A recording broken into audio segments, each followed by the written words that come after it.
Okay, Paul. Good evening, ladies and gentlemen, brothers and sisters. It's a pleasure for me to have a chance to welcome you again to the Book of Mormon Perspectives Forum. And this evening, it's especially an honor to be able to welcome our presenter, Dr. Brian C. Hales. I heard his presentation at the John Whitmer Historical Association in Texas last September, and I recognized that there would be significant benefit for the forum to have him present. And so this evening it is my pleasure to introduce him with his presentation on an analysis of the book, which I am confident you'll find to be instructive. This is one of the more recent areas of his research and expertise. He has previously addressed the merits or lack thereof of modern polygamy. He has explored the documents regarding Joseph Smith and the polygamous practice, and I think he's in a position to assist the church in its stewardship of the prophetic station by his findings. He is a retired anesthesiologist, and I'm confident his presentation will not put you to sleep. It will, however, provide facts for you to better operate. And so thank you, Brian, for coming to share with us. And I'm looking forward to your presentation. Let us pray together. So many details, O Lord and Creator of the heavens and the earth. So many elements, molecules, coincidences, so much done to establish human worth. And in this Easter season, we celebrate your story, yet we recognize our history with it has been pathetic. For you ask for us to love each other, to live in peace and harmony, to be a little empathetic, to follow basic principles, to encapsulate into our lives the golden rule, the one that says to treat as you would want to be treated, not the one that says having gold is cool. This evening, Lord, we ask your blessing on our presenter, Brian Hale, and ask that we attune ourselves to appreciate the data he has gathered from both sides of the veil, that the information shared will help us embrace your purpose in us, and that we will amicably consider, evaluate, respect, and discuss. And in this world in which there are so many needs for which we should pray, we ask for your blessing, your guidance, your loving influence on how we treat each other day by day. For we are in the process of reconsidering our message, our approach, our treasured divine story, and recognize the need for significant adjustment to our history if we are to bless you appropriately and for you to bless us with the promise of eternal glory. So help us both with details and the intellect we need in the name of Jesus, the peaceful one. Amen.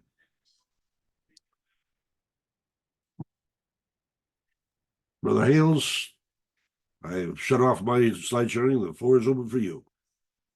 Well, first, let me just thank you, Paul. I'm touched by that wonderful prayer, and I pray that the Spirit will continue the Spirit that you brought into our gathering through that prayer. And I also am very grateful to be able to share this information. I love the Book of Mormon, and I believe that we have in the last 2 or 3 decades gained new insights by researchers and analyses. I'm going to share these that can let us look at the Book of Mormon with greater confidence of what it actually represents as something that flowed from Joseph Smith's mouth. Now, let's see. I see this. Yep, there we go. So can you see that? You have before us, where did all the words come from? Okay, great. And I have modified this just a little, but it is most of the slides that I presented, and it clips along pretty well. But as you see where I'm going, you'll understand why. And Paul, do we want to pause for questions, or do we wait till I'm done? It was like 20, 25 minutes, I think, when I presented it before. That's your choice. I like it if the presentation is only 25 minutes to allow people to interrupt, but probably ought to limit that to one or two questions and then be able to move on so that we can get the whole presentation within the first hour. Okay. Some All right. people are not as interested to sit around and talk about it afterwards as I am. Okay. All right.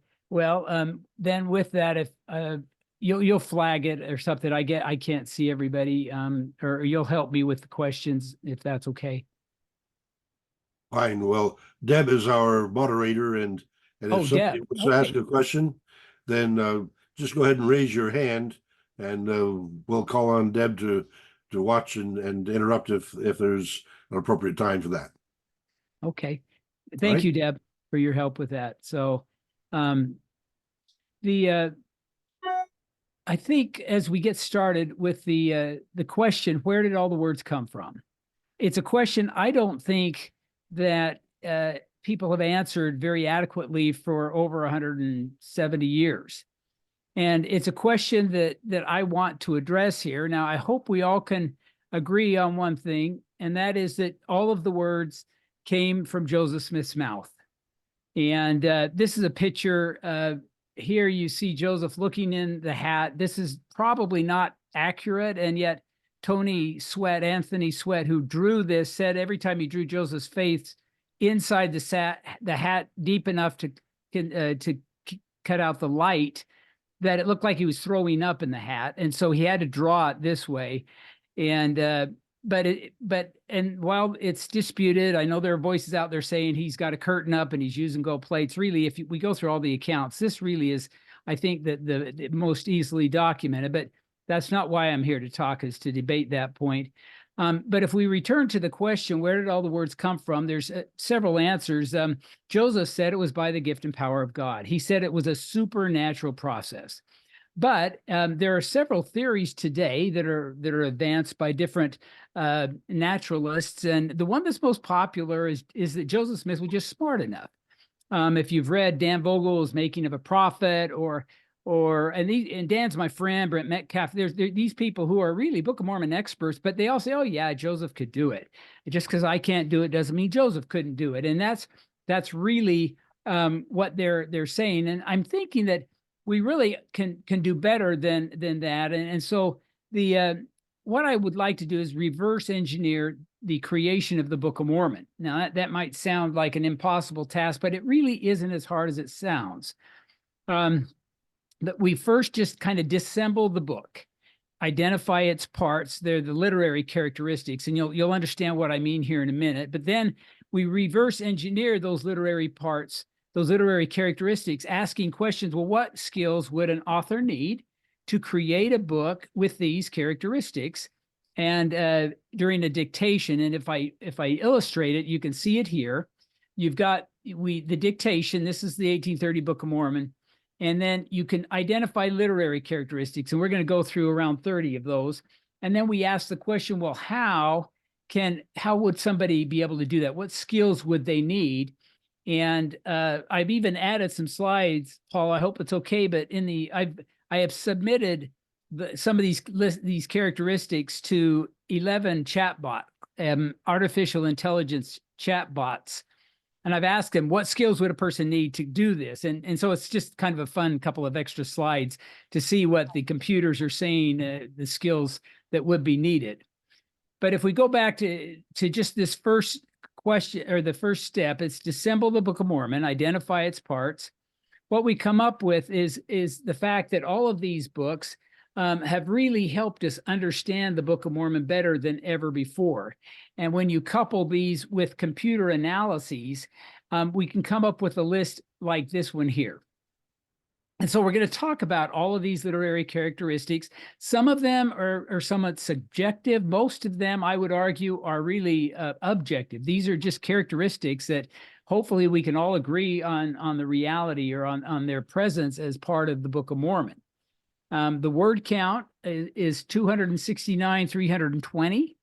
And this comes through remarkable analysis from a couple of linguists, Royal Skousen and Stan Carmack.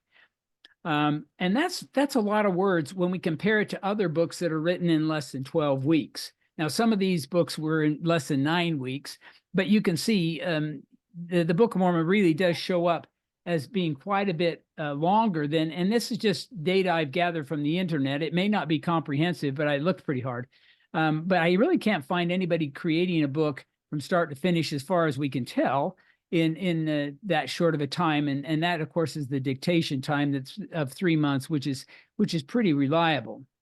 The reading level is 8th grade, and this is somewhat of a subjective claim, but I submitted a transcript of the 1830 Book of Mormon to all of these different testing processes. And these are the scores they come up with, but if you translate that over, it comes out at about an 8th grade reading level. This could be a little confusing, because the fact that it's using an earlier form of English would have bumped it up to be more difficult. And honestly, in Joseph Smith's day, they read the Bible so much, even to learn how to spell and things, that it might not have seemed that difficult. They have the King James Bible on these scales at around the 6th grade level. So it may have not been quite at the 8th grade level, but it is an interesting, I think, statistics. There is a dialect involved. And even though some of the dialect that was spoken in the upstate New York in the early 1800s is found in the Book of Mormon, it clearly is emulating the Bible. And one linguist who has done extensive studies says that it's early modern English, which predates the King James Bible. And the only reason that this is important is that if somebody's going to dictate a book and not do it in their everyday vernacular, using their everyday speech, that requires them to practice, probably, or to remember to speak in this other dialect while they're dictating the Book of Mormon. It would just increase the difficulty a little bit. And here's the slide. Oh yeah, I put this in today. Sorry, I forgot it was here. But if you'll see, here's the Book of Mormon dialect according to one linguist. It's coming in this span here. The King James Bible is here, but Joseph is up here. So there really is a difference here. I think everybody recognizes that, but just require a little bit of practice to be able to do that. Now, the number of unique words is about 5,600. That is not unique. If we compare it to other popular works, Charles Dickens' A Tale of Two Cities has over 10,000. It's a respectable number, but if Joseph Smith was a genius and he was trying to show off his great vocabulary, he didn't do it. It isn't present in the Book of Mormon. College level vocabulary words that are not in the Bible, there's quite a number of these, and I apologize for how busy this slide is. But on the left-hand side are words that are found in the Book of Mormon, and there are scales on the internet about difficult words, and you can see the numbers from 1 to 10 there. Again, there's some subjectivity there, but I've just submitted the words and looked them up according to these difficulty scales. But you can see how many times they're used in the Book of Mormon. You can see they're not used in the Bible, and they're really uncommon or not used at all in some of the texts that people say Joseph had access to while he was growing up. English Reader. I even put the Late War and the First Book of Napoleon on here. And of course, there are several people who said Joseph had a copy of the Arabian Nights and things and read those. So these words you would think, based on our current understanding of how we learn vocabulary, he would have had to practice these words to use them. Even if he only uses them once, if they're used correctly, you would have to go through some of those vocabulary exercises to be able to do that correctly. There are at least 170 original proper nouns, and this here's the list that I use. You'll see their names of people, places, Iriantum and Deseret are on this list. There are lists that have higher numbers, but I looked at them and I pared it down, just thinking that some of the names didn't seem new to the English language that others have counted. But making these up is just work. You know, if you're going to make up a name, there's entire books written about how to create the right kind of name for a fictional character. Now I should point out that some of them are just playing on names. Corianton, Coriantor, Coriantum, Coriantimer. And the skeptics, of course, have pointed this out, and they're right. They're absolutely right. But there are also quite a number of these that are not just playing on a sound or a spelling or something like that. So again, to come up with 170, I think Tolkien's total was 194. for his entire works. So 170 is quite a few. Now, the parallel phraseology, chiasms, it's kind of a can of worms because there's been so much said on, does a chiasm in the Book of Mormon, is it there on purpose? Does it mean the book is ancient? I'm not going to get into that argument, but there are so many of these chiasms, and I think everybody knows what that is. I don't have to explain it. There's so many that the issue for me is, how do you create those correctly the very first time? A few years ago, I wrote an article that was published. It was called Changing Critics' Criticisms of Book of Mormon Changes. So it's a 2-level chiasm, but just writing that title took me 10 minutes to get which word first, which second, what surrounding words am I going to use? And Joseph Smith included, or they are there, and we won't talk about whether they're purposefully or not, but if any of them are on purpose, doing that in real time correctly the very first time in the first draft, that's a big deal. That I think would be kind of difficult. There is a 1,200 plus word chiasm here. This is my analysis. Some people have said there's more than 8 levels, but here you find the word on the left is only in the block of words on the right, and it goes up and back, and Jesus is in the middle. If this was something done purposefully in real time without notes, to me, it's just kind of incomprehensible. People argue that there are over 400 chiasms. Again, I think we've probably all heard a lot about that. But one other, the stylometric consistencies, this just talks about author voices. And anybody who reads the Book of Mormon probably recognizes that Nephi uses a different way of speaking than Mormon, and maybe also Moroni and Jacob. And again, there's articles arguing for and against this. But I think we can just sit back and say, well, if Joseph is doing this of his own intellect, he's got to remember, oh, this is Nephi talking, or this is Moroni or Alma, because they have distinct names for God and other distinctive qualities of their speech that does lend to the belief that it is somebody different speaking.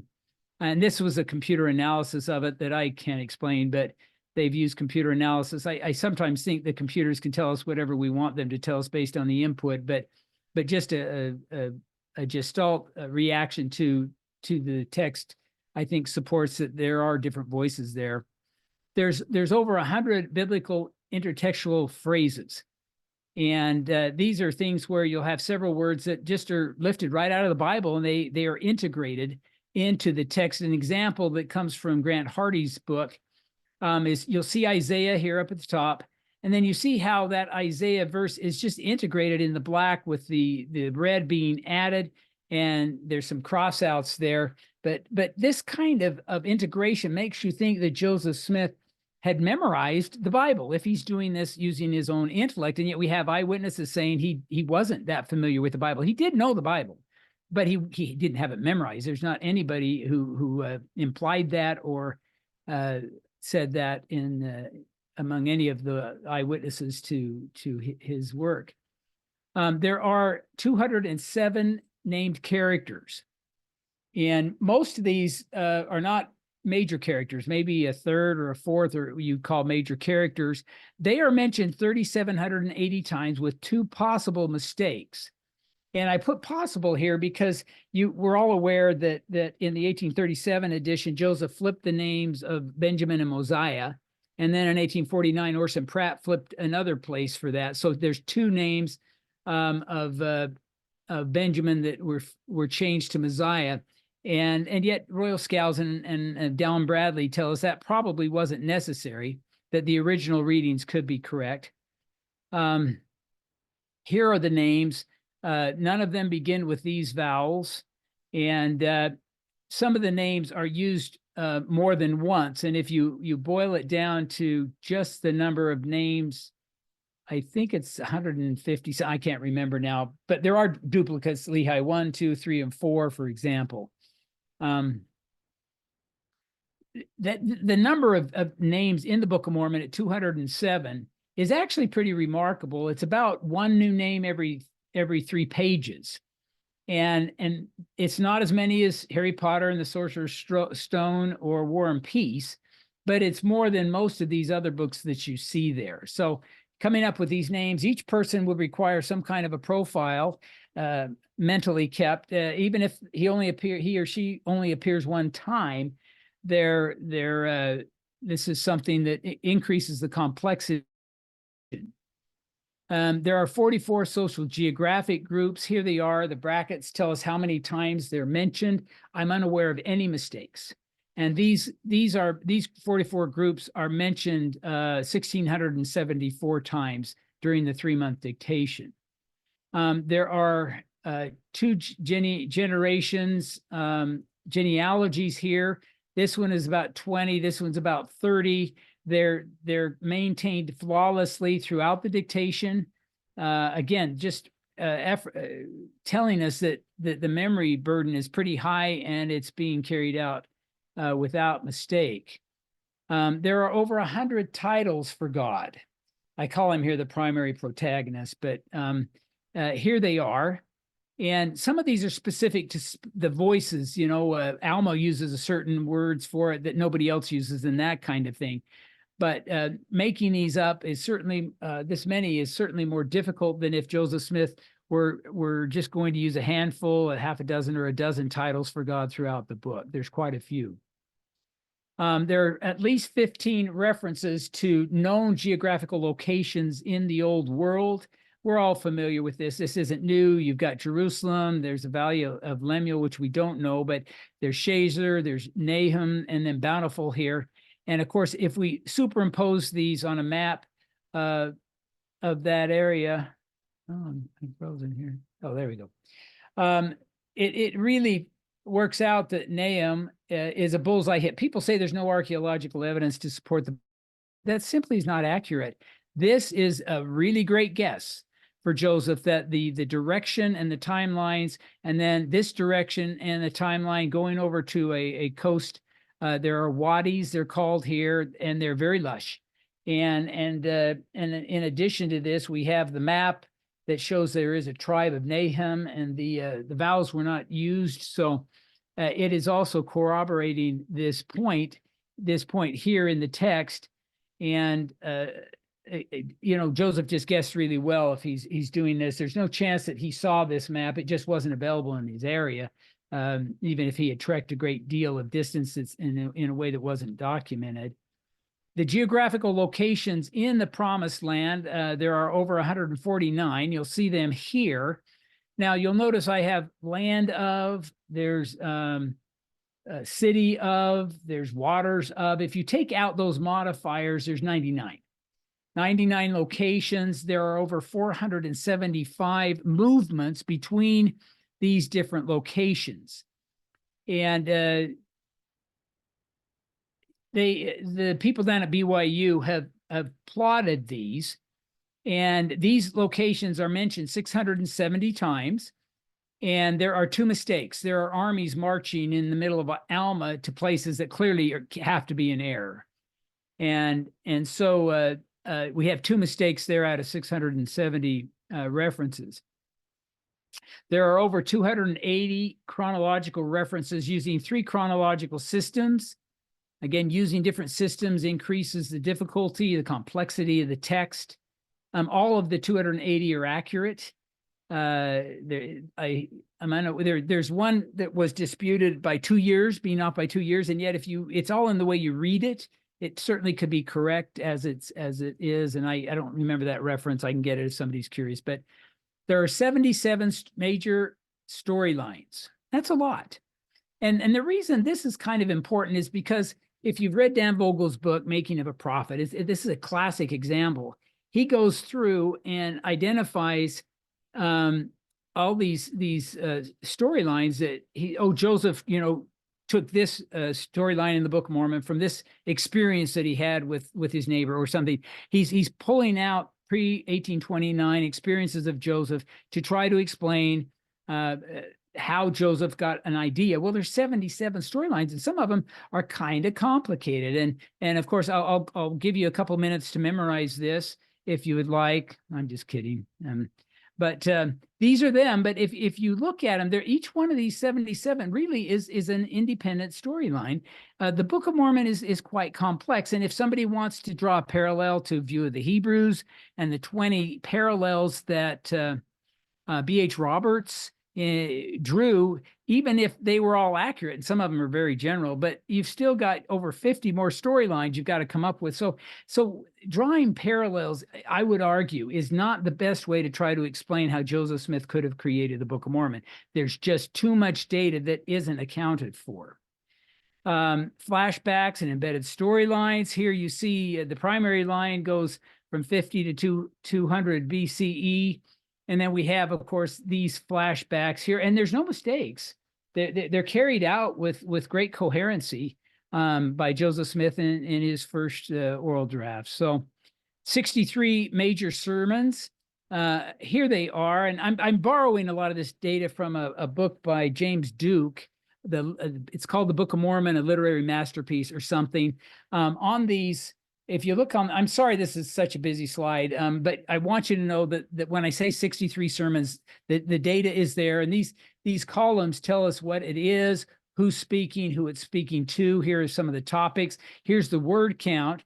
Here are the topics that are covered in the Book of Mormon. There's over 80 religious topics, but if we summarize this data, the length varies from 89 to over 10,000 words. The average is around 1,200. They comprise 87,744 words, and I counted them myself. That I did. Well, I let Word help me count them. But the point is that with nearly 270,000 words total in the Book of Mormon, almost 1/3 is just religious discourse. So those who, again, trying to explain the Book of Mormon away through parallels of experiences in Joseph Smith's life is a little difficult because there's a lot of data there that isn't covered by those kinds of explanations.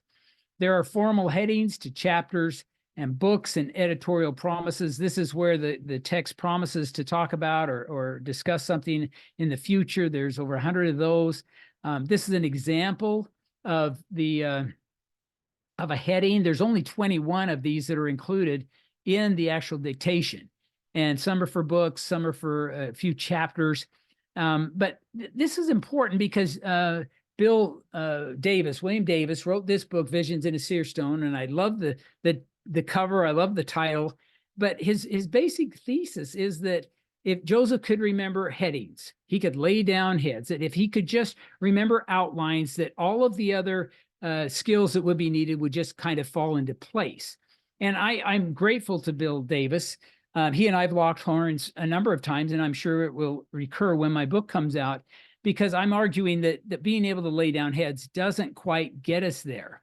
There are other skills that Joseph Smith would have needed. But like I said, I'm grateful that Bill is trying to answer the question, where did all the words come from? He's a pioneer. He's the first guy to do it. Before him, people just have drawn parallels and said, see, that's how he did it. Well, that's not an explanation. But Bill is trying to get into Joseph Smith's head and say he could remember headings, he could remember outlines, and that allowed him to do the whole Book of Mormon dictation. And so in that, I just take my hat off to Bill and look forward to more discussions when my book comes out.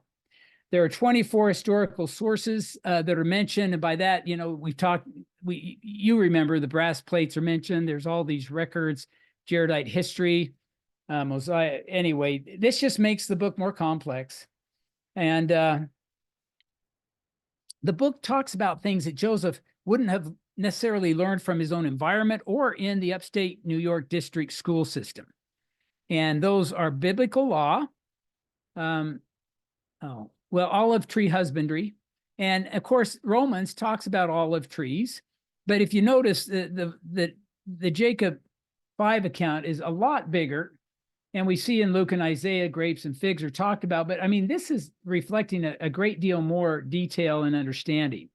And olive trees didn't grow in upstate New York. So the question is, where did Joseph get this knowledge? Because it's accurate, except for where the allegory requires it to be shifted to allow the allegory to move forward. Israelite laws correctly applied. Again, not something you would necessarily get by just reading the Bible. And then the intricacies of warfare. there's a lot of detail here for a 23-year-old who's never been, in the Army. And again, the question is, where did he get this? Well, they said he liked to do a lot of reading of cheap novels and things, but again, just something that would have had to come from an extracurricular source. So here we have the literary characteristics. And in a minute, we're going to ask the questions, what skills would you need? But before we do that, I want to share with you what I think is the most remarkable literary characteristic of the Book of Mormon by far. And it takes us back to this book. I won't ask for a raise of hands how many of you have seen this or how many of you have read it. But in the 1970s, Gerald Tanner took a copy of the Book of Mormon. It was a 1920 edition, and he just circled each one of the changes that he detected. And it was an amazing work. He entitled it 3,913 changes in the Book of Mormon. Now, I have recounted his changes twice, and there's not 3,913. If you include the front matter and the testimonies at the back, there's well over 4,000. If you don't, it's just a little under 3,913. Personally, I think he just picked a real dramatic term that was ballpark and put it on his book, because if it were 3,902, it just wouldn't be quite as cool. At least that's my opinion. So, but I'm grateful to him. And what I've done is I actually repeated it, but I let a computer identify all of the differences. I put in a transcript of the 1830 Book of Mormon. I put in a transcript of the 1981 LDS Utah Church edition. And I found 4,066 changes. And about 92% of these are just one word. And almost half of those are spelling changes. And then we have 5.6 are 2 words, 1% are 3 words. And then we have 1.8% are 4 to 13 words. And what's interesting is 48 of these 72 are just crossing out, it came to pass. Joseph Smith went through the 1837 and 1840 editions before they were printed and crossed out 48, it came to pass. Now there's still over 1,450. There's a lot of it came to pass. It's, what is it, 2 or 3% of the whole book is it came to pass. But there are 24 phrases that are 4 to 13 words that have been deleted, added, substituted, or moved. And here they are. And you can do a quick look on these. Again, this is a very busy slide. They tell you never put up slides like this, but I don't know how else to show that the data exists. But if you look at these, there's none of these changes that are correct to correct a mistake in the original. I would argue this, and you can look down. Improved grammar is the primary reason all of these things have been performed. Now, there are 4 different changes that are doctrinal. And these come up all the time. People will say, well, Joseph did make some doctrinal changes in the Book of Mormon. Well, technically, maybe. I think these are doctrinal clarifications rather than changes to correct a mistake. The first one is the son of is added in 4 verses. It designates that Christ is not just God, but he's also the Son of God. And both readings are correct, but the second one is maybe a little more commonly accepted. White transferred to pure, which is important as we are becoming very and needfully very sensitive to ethnic terms. The word of is exchanged for a comma in Alma 5 and 13:9, and this is it's obvious what's going on. That the original reading just needs that substitution. It isn't a doctrinally declaring something new that then needed to be rescinded. And then Joseph Smith changed Jesus Christ in the 1830 Book of Mormon to the Messiah in First Nephi. And again, we could speculate why he did that. But this is really all of the doctrinal changes. Out of 87,000 words, I would argue that this is it. Joseph got the doctrine on over 80 topics remarkably accurate in his first oral draft. But this is the characteristic I wanted to share. No full sentence edits have occurred in the Book of Mormon since it was dictated by Joseph Smith. To me, that is just unfathomable. And I'm being a little more, free with my personal beliefs here. But in the world of editing, my late wife, Laura, was a professional editor. And this one fact, this one observation just dumbfounded her, that you just don't get that in first drafts, especially not oral drafts, which is a whole different category, but also those that are of 270,000 words. So now we have, and just so to characterize this, if we look at the creative writing steps on the left-hand side, there are really 3 writing steps. You pre-write, and this is some of the material, the things you do. You write your first draft, and what a great moment is. Anybody who's written an article or a book knows. I see Bill Shepard there. Bill, good to see you. Sorry, I've missed you. We missed him at JWHA. But I know Bill's written books, and you know that first draft, when you get it done, it's such a milestone. But you also know there's a lot more work, the rewriting, and here's how the production progresses, and then the level of refinement. And I'm not saying the Book of Mormon was ready for typesetting. I'm saying, though, that it was pretty highly refined. The grammar may not have been as refined as we would like, but a book that has so much in it that is accurate. And let me just give you a fun fact. We'll run into this in a minute, but as I mentioned, there are 207 characters mentioned 3,780 times with 2 mistakes. There are 44 social geographic groups mentioned 1,674 times with no mistakes. There are 607 geographic locations mentioned 670 times with 2 mistakes. So what that means is Joseph Smith remembered 400 names of people, places, and groups over 6,000 times during the 3 months with a 99.9% accuracy. And that's why these kind of details are what make this a highly refined, or at least a high refinement in the Book of Mormon. And then I pulled this off the internet. If you write your book, you might think that inspiration is very important. And then you write that first draft, and it's so much work, and you anticipate, a little bit of editing, and we're off to publication. Well, the reality is that you get the inspiration, you write the first draft, and then the editing process goes on, and it's a wrestle sometimes, and it's a dance sometimes with your editor. And then you sometimes are wishing you just hadn't even started. And what Joseph Smith really did was to skip the whole editing part, except for copy editing, which those changes, I think, represent. And we shouldn't say the Book of Mormon isn't good literature. I threw these slides in because my friend Dan Vogel was saying, well, it's not very good literature, and I shouldn't mock him, but that's about the way he said it. And others have said it. No, it really is a remarkable book. Yale, Daniel Walker Howe.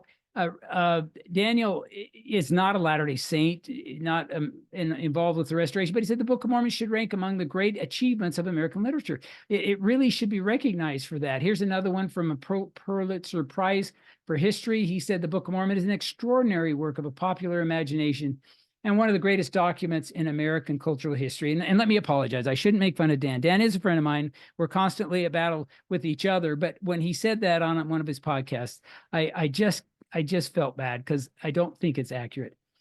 Now, we've got all the data. We got the literary characteristics. What is the next step? Well, the next step is to reverse engineer these and ask the question, what skills would a person need to dictate this book in less than 3 months without using notes, a book that has all of these characteristics here?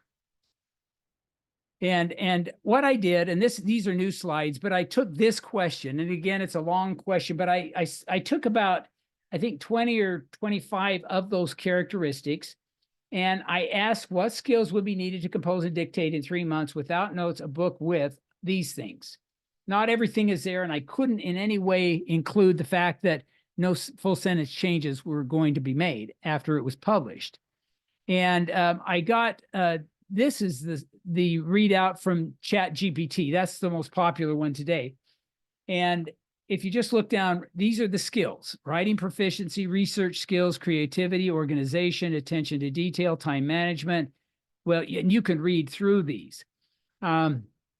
And of course, a lot of these things are you get out what you put in. I get that. But at the same time, what we put in is accurate data. You really couldn't create a Book of Mormon without being able to multitask, for example, or have some editing and proofreading skills that you can do in real time before you speak the words. And then I submitted this question, this very same question, to Google Bard, Claude, I Ask AI, Microsoft's Copilot, Meta's 2 engines, Perplexity. Anyway, all of these, and these are skills that they repeatedly mentioned.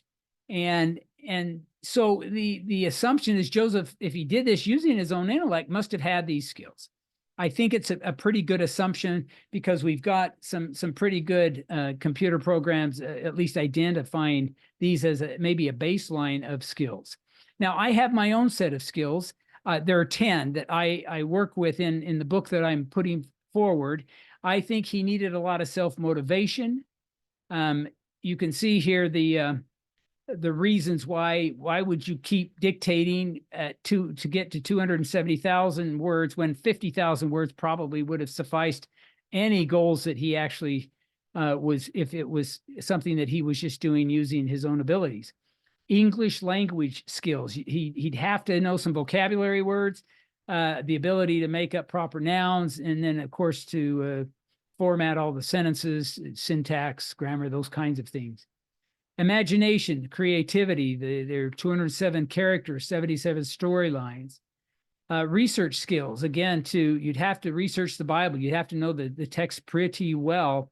Some of the geography, the sermons, and then the subjects that are discussed, like biblical law and warfare. Story composition skills. These are different from sermon composition skills. But you've got to be able to tell a story, get the people there. And if you look at the different storylines, you'll see they're not all the same. It's these, some might repeat a little, but most of them are distinct. Sermon composition skills, the ability to create a good religious dialogue, narrative is a different set of skills. The memorization skills I mentioned, he had 99% accuracy on over 6,000 recall events.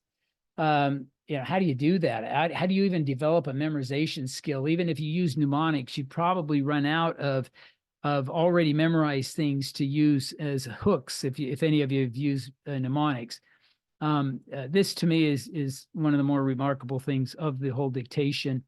Extemporaneous speaking skills. The weirdest decision, if Joseph did this on his own, the weirdest decision he ever made was to dictate it instead of write it. He could have written draft after draft telling him that he was being inspired and come up with the last one, could have written it like everybody else writes books, but he dictated it. The first oral draft was his final draft. Then he came back in subsequent publications and did some copy editing, but no content editing, no revising, no redrafting. That is kind of remarkable. Oratorical formatting skills. This is a made-up term. I had to make this up because what kind of a skill allows you to put in chiasms in real time, or to remember to use a different dialect, or a different author voice. These kinds of things they're there, so you'd have to kind of practice them, at least theoretically. And then the mental redrafting skills. Again, this is kind of a made-up skill because I don't know how anybody can do that. How can you redraft something in your head? I guess some fiction writers learn to revise as they go, but that takes a lot of experience. And of course, Joseph had no experience. This was his first publication. And anyway, so as we look at these 10 skills, this particular skill is that he did all of these steps here in his head before he spoke the words for the first time. That's what the 10th skill, the mental redrafting skill, is representing. So here they are. These are the self-motivation skills, the English language skills. Anyway, this is a summary of the 10 that I came up with. And I was using a broader database than the AI chat box we're using, but you'll see a lot of similarities. And in my book, I show the similarities there. But these are skills that I think you would need to either recreate the Book of Mormon using Joseph's methodology, or these are skills we could conclude Joseph must have had. Now, I don't want to appear snarky with this slide. And I can't remember if I used it in JWHA. I think I did. But for a very long time, I started off this project in 2015 by going and creating a database of every published explanation by naturalists to answer where did all the words come from. And what I found is if we ask this group the question, what skills would be needed to dictate the Book of Mormon, their answer is the skills Joseph had in 1829. They work backwards. Joseph did it. The naturalist says there's no supernatural, so he must have had skills. Okay, we understand that. But then if you ask what skills did Joseph have in 1829, the answer is the skills needed to dictate the Book of Mormon. You see, this it's circular reasoning. This is why I'm grateful to William L. Davis with his book, Visions in the Seer Stone. He's trying to break this circularity. He's trying to say, no, the skills Joseph had, he could lay down heads. He could lay down heads. That's how he did it. What skills did he had? Lay down heads. What skills were needed? He needed the ability to lay down heads. Well, I'm arguing that that's not quite enough, but I'm grateful for him to try to break this circularity. And now when my book comes out with the data that I've compiled, we can break this up. What skills are needed? Well, here are my 10 skills, or we can go to the AI chat box answers, but we can say that we know an idea. We have an idea of the skills that would be needed. If we ask the question, what skills did Joseph Smith have in 1829? And I meant to put a slide in here. I came out with an article on Joseph Smith's 1829 documentable skills. And it was published in Interpreter maybe 6 months ago. But this is a slide from that. And we can document that he attended at least one term in these locations. Now, William Davis, same guy, who did an article saying that Joseph had about 7 years of schooling. Now, that's pure speculation. He's going way beyond what the evidence is telling us. But he's a smart guy. He did the research. So I'm he gets to guess. That's my feeling. If you're going to do all the research, you get to share your opinion. People want to know most of the time. But the actual documentation only allows us to say he got 5 terms. And this is upstate district schooling, where the school teacher may barely have passed the schooling themselves. But we know that he had extracurricular educational activities. He read the Bible. There's a big thing on the internet that Hiram tutored him. Hiram attended Moore's Academy for 2 years. And the theory is, and Hiram was 13 at the time, 13 to 15, that he would come home and Joseph came down with tuberculosis, had his operation. And so from 7 to 9, Joseph is being tutored by Hiram, and that this tutoring gave Joseph all of the skills he needed to dictate the Book of Mormon in 1829. That's all over the internet if you go search for it. It's not very persuasive to me for a number of reasons, but that's what this is. We know that he attended the Juvenile Debating Society and that he was a passable Methodist exhorter. Problem is, the same guy who mentioned these two, and there's only one person who remembered him exhorting in Methodist meetings or attending the Juvenile Debating Society, also said that Joseph had less than ordinary intellect. So we shouldn't inflate these into Joseph being some adept debater. That simply is not justified by the evidence. We know that in 1823, he occasionally shared imaginative recitals with his family. Lucy, his mother, remembered this years later. Nobody else remembered it. And she said that he would talk about the original inhabitants of the Americas. William Smith, Joseph's younger brother, later said he didn't think Joseph could make up a story that was about a nation rising and falling. He didn't have the ability to do it. So if William was there, he wasn't as impressed as Lucy was. And then we know that he attended local religious gatherings. Don't have a good handle on how often that occurred, but he reported that he did as often as he could. So the question just comes up, if is this enough to give him the skills that we have isolated or detected would have been needed? And there was an appendix in my book that it'll be appendix actually D, I think, or C, I've added some more. But what I've done is collected over 170 accounts of Joseph Smith's education, intellect, and oratorical abilities. Any reference from any source, positive, negative, believer, unbeliever. And I've collected them all so that if people want to understand why I say that something about Joseph's abilities, where is that coming from? And if anybody can find an additional one, I'll be surprised. I've been looking for almost 10 years now, but I would love to add it to the collection. But I think the most interesting thing about this entire collection of references to Joseph Smith is that no one who knew Joseph Smith in 1829 later attributed the words of the Book of Mormon to his intellect. Even though that's the most popular theory today, that Joseph could do it, he was just smart enough. No one who knew him did that, and they were searching for theories. And that's why when the Spalding theory popped up in 1833, just 3 years after the Book of Mormon was published, people jumped on that bandwagon with gusto. And as a sidebar, I just talked with the curator at Oberlin College to arrange an opportunity to see the original Spalding manuscript on June 11th when I'm back there for Mormon History Association. So I'm excited about that. But the reality is that no one who knew him, who left a record, apparently would agree with the most popular theory today. And for me, those of us who watched looked at the Book of Mormon and read it may have thought, wow, this is pretty complicated. I don't know if Joseph could have done it. But with the things that are coming to us today through computer analysis and through these great scholarly products that are analyzing the content and the characteristics of the Book of Mormon, I think the difficulty and what it truly represents as an accomplishment of Joseph Smith is much more easy to appreciate. Thank you very much for that enduring thing. How long did I take? Maybe longer than I thought I would. Sorry. Well, you're well within the time frame, and so thank you very much, Brian, for your presentation. Let me invite, and I think I saw James Lucas as one of our participants.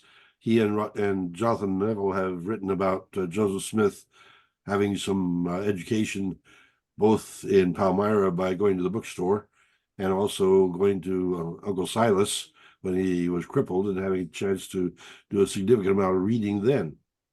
I didn't hear either of those or see either of those and referenced in your commentary from 1810, 1827. Visiting bookstores. Well, yeah, the Palmyra bookstore was a place where he was dabbed with the ink and apparently made a nuisance of himself. We know that he attended.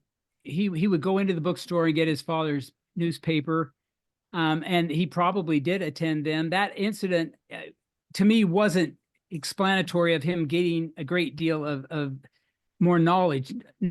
Accused him of spending time in libraries or bookstores. And so I would ask for data that's going to be more than just, oh yeah, I saw him down there by the bookstore. To me, it doesn't represent an extracurricular activity, because I think if he had spent a lot of time in the bookstores, the people who were his enemies in Palmyra would have said, Joseph just made this up. I saw you studying in that bookstore. Nobody made those claims. In fact, they made just the opposite claims, that he was lounging, that he wasn't studious, he wasn't going to school. But all of these references are in my database, I think. So, yeah. If you want to give me the name and I can look it up real quick. But well, may I jump in here? Please Sure. do, James. Sure.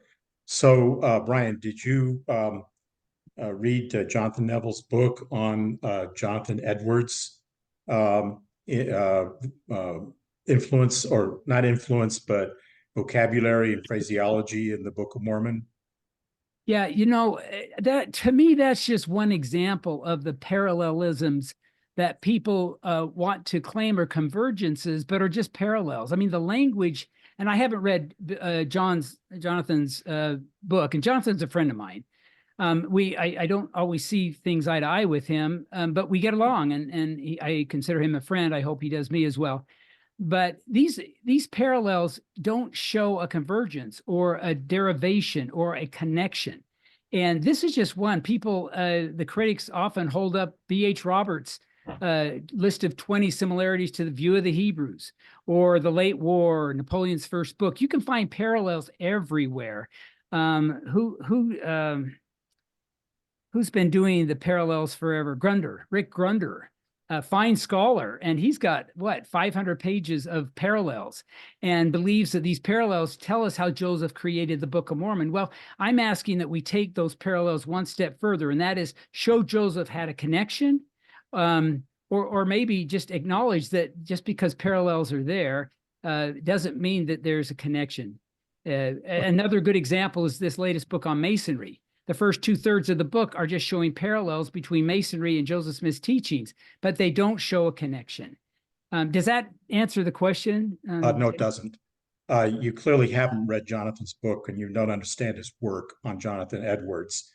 But one more question: have you read? Wait. Let me. Can I explore that? Is that okay, Deb?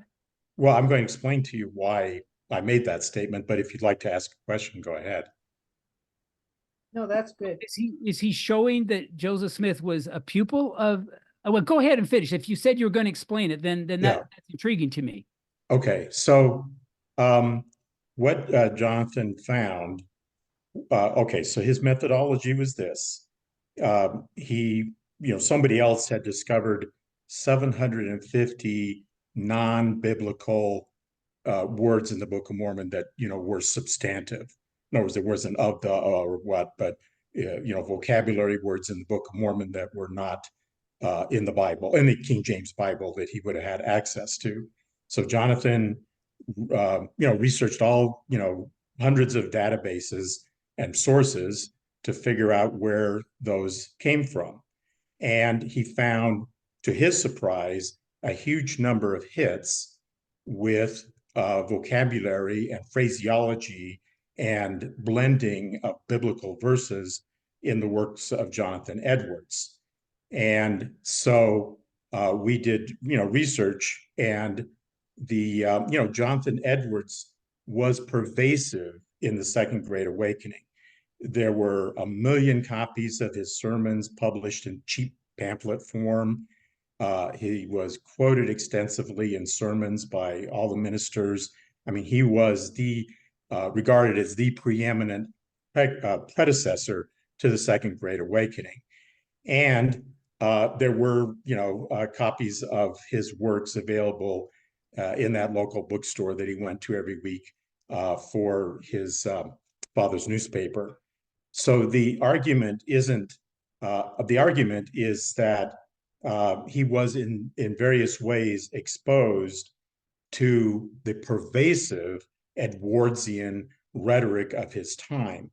Now, we're with, as from your acquaintance with Jonathan, we're believers. We believe in the divine origin of the Book of Mormon. So we're not arguing parallelism. What we're arguing is that Joseph was a genuine, authentic, real translator. In other words, he didn't get a dictated text a la Royal Skousen. He got a sort of a literalistic text, an understanding of the text through the Urim and Thummim, but he had to rephrase it in his English vocabulary. And so we suggest that all of this Jonathan Edwards phraseology and vocabulary and misstatements of biblical verses that found their way into the Book of Mormon were basically Joseph drawing on this exposure to Edwardsian rhetoric in restating or retranslating the Book of Mormon into his contemporary English. So that's what the argument is, and you need to read Jonathan's book. What is it called? I've seen it. I'm blanking. Infinite yeah, Goodness. I know Infinite Goodness. And then the book that he and I wrote together by means of the Urim and Thummim explains this theory of translation, where again, it's not a question of parallelism. It's not a naturalistic explanation. It's saying that he got a learning about the meaning of the text through the Urim and Thummim, but it was put to him. He was a true translator in that he had to phrase that in 1820s English that he was acquainted with. So that actually explains away all the possible parallelisms that you see, not only between him and Edwards, but the Book of Napoleon and all the rest of it. It's just vocabulary that he picked up and was in his head that he then drew upon in doing his functional equivalent translation of the Book of Mormon, working from not a functionally, but a formalistic equivalent translation that he was getting off of the Urim and Thummim, which also explains how all the Hebraism flowed through into the English text. So anyway, that's if you've read the second part of our book by means of the Urim and Thummim, that's our theory of translation. So anyway, but it draws upon Jonathan's previous work, including his discovery of all of this Jonathan Edwards phraseology and vocabulary in the Book of Mormon. The other one that Paul was making reference to is that one of the other hits that Jonathan made when he was trying to find the source of this non-King James vocabulary, substantive vocabulary, was a book written and published in Salem, Massachusetts, of sermons for young men. And again, we cannot prove that Uncle Jesse gave that to young Joseph to read while he was recuperating at Uncle Jesse's from the surgery. But it is interesting that that's another hit of vocabulary that kind of blends through into what Joseph used in preparing in doing his English translation of the Book of Mormon. So that's the argument in a nutshell, although that was a longer explanation than a nutshell. Well, and I appreciate that. You're right. I haven't read it. And let me just make two comments. I don't want to get into about translation. I'm not exactly sure where I am anyway, but I am familiar with the spectrum of interpretations. But for me, if somebody says that this is so similar to what Joseph had, it must have been connected, whether it's Dan Vogel saying that Lehi is Joseph Smith Sr. because of this incident. And it's just so obvious that we know that's where Joseph got it. That argument doesn't work for me on any level. If it's a parallel until somebody can show a connection, either Joseph referring to borrowing, you're not going to find that. But I think we just need to be a real conservative in our interpretations, because from what you've said, I still think that you described a parallel that could be connected, or there are other explanations. And then there's the second thing I would say is that when people want to say Joseph is contributing a great deal to the dictation, which is a theory that I did defend years ago, but I backed away from it. And here's why. When you go to the memory recall, 99.9% accuracy over 6,000 recall events, Joseph's memory is not contributing to that very much. There's no human who could do that, I would argue. And I've studied memory and all of that. So I can conclude, I think fairly securely, that Joseph's memory didn't contribute at least to the memory recall events. And then I wonder how much he's contributing to everything else. But that's where I would leave it. I'm not going beyond that. But to me, it raises an important question for that. Okay, again, you're completely missing our argument. And since you haven't read what we've written, it's okay. That's not saying, oh, you misunderstood it, you just don't know it. But our argument is not the argument you're rebutting. Our argument is that the Book of Mormon had to come from, it clearly came out of Joseph's head, or at least out of his mouth, right? So how did it get there is the question that we as believers need to answer, not just the critics need to answer. So, there are indicia in the book of, 18th century or 1830s vocabulary, of 1830s phraseology, of 1830s, stuff that, clearly it was in the 1829 or 1820, whatever it was, King James Bible that he would have had access to. And there's these 750, substantive vocabulary words that he used that are not in the King James Bible that he had access to. So, he had to, that the words in his mouth had to come from someplace. And they are 1830 American English words. So, where did they come from? We're, I guess I don't mean to be argumentative here, but your work is brilliant. Your work is important in that you're focusing on rebutting those who argue that Joseph just made it all up. The words that came out of his mouth were just completely invented in his head. You're refuting that, and we support that, and I'm very happy that you're doing that. But there is, it still leaves the question, if the words weren't invented in his head, or the whole thing wasn't invented in his head, nonetheless, it came out of his mouth. So what was the process between those two steps?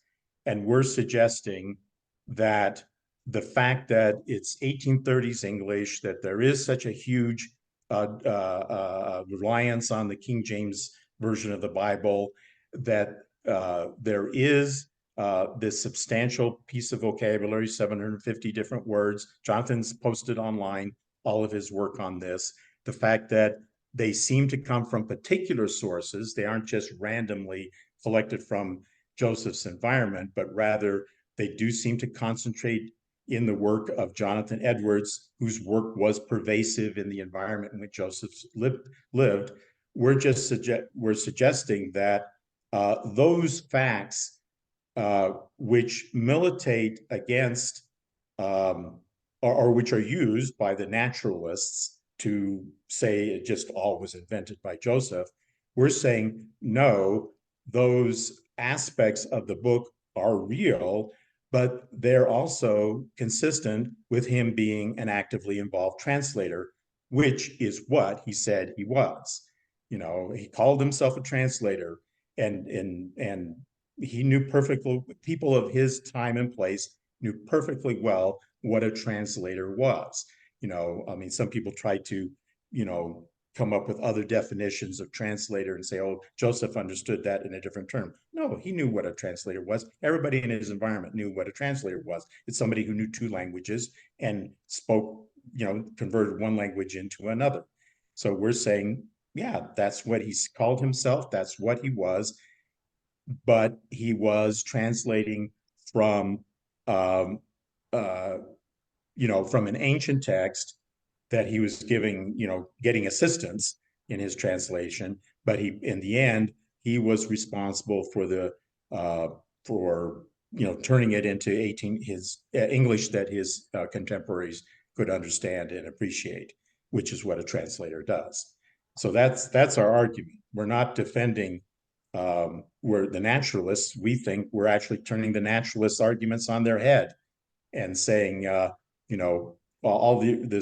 these arguments that you're making that this was invented by Joseph Smith are actually better explained if we look at Joseph as being what he claimed he was, which was a translator, because this is the kind of thing a translator would do.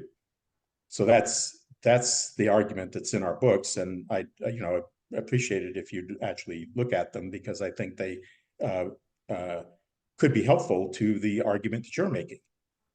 Well, I think you've summarized one end of the spectrum, and I've also read Skousen and Carmack and all those guys. No, it's not going to be resolved here. Won't be resolved anywhere. Yeah. And I think the one thing I'm contributing to that dialogue, though, is this observation about how his memory is clearly being influenced supernaturally when he's recalling names. I think we can conclude that with a high level of confidence, and it's a piece of the puzzle that I think deserves to be considered. So, I appreciate your explaining that. So,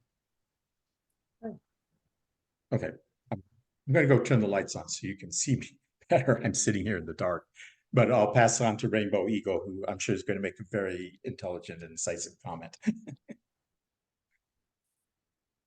Oh my goodness. Such expectation there, brothers and sisters. Well, I have to make a few notes to try to organize what I'd like to say in this moment. I have some quandary about the description of translator. And as been mentioned earlier, a translator is generally assuming having a knowledge of two languages, a language that is needing to be translated into another language. I think that's the simple of what a translator a definition would be. However, I think there's something about a confidence in the power of the Holy Spirit. It's nice to be able to try to piece things in a way that we can feel confident of the outcome. But for me, it's what is the gifts of the Book of Mormon that appeals to me. And certainly there is a need to have a real research and a real study, but because people need to have that. But for me, it is looking at not how things come to be as it is, what's the contribution to life? How does it support life? What is the themes? What is the theology? And that's what gives me encouragement about this material. Thank you. Thanks, Rainbow Eagle. Hey, David, go ahead, please. Yes, thank you. I really do appreciate your talk and everything. A lot of information that you put out. I took 2 pages of notes and I still couldn't keep up. But I did want to ask you one specific question because you really intrigued me when you made the comment about Joseph's mind, his recall being empowered by the spirit or something close to that. But I would like to know,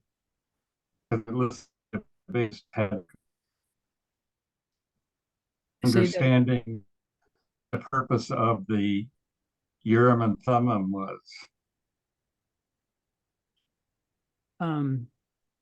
Well, again, I hope to kind of dodge the whole question about translation, although I'll tell you, I wrote an article that was turned down by Interpreter on it.